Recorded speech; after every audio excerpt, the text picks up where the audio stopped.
Bulletin లో మరో breaking news చూస్తున్నాం. ఉమ్మడి కరీంనగర్ జిల్లాలోని హుస్నాబాద్ నియోజకవర్గంలో రాజకీయ ట్విస్ట్ నెలకొంది.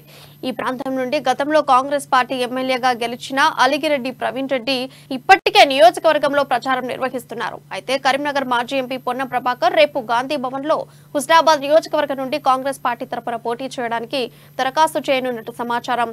పొన్నం ఎంట్రీతో హుస్నాబాద్ కాంగ్రెస్ లో గందరగోళం నెలకొంది.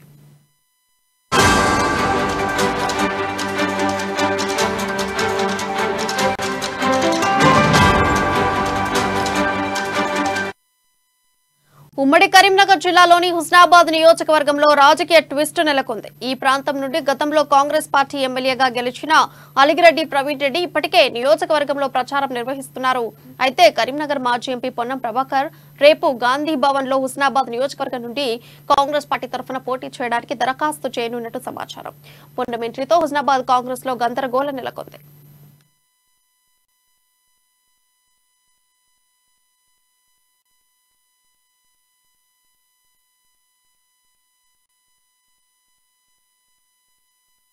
ఆహార ధాన్య కొరతలు గానీ లేదా విపత్కర పరిస్థితుల్లో నిల్వలు ఉంచి ప్రజలను ఆదుకోవాలి.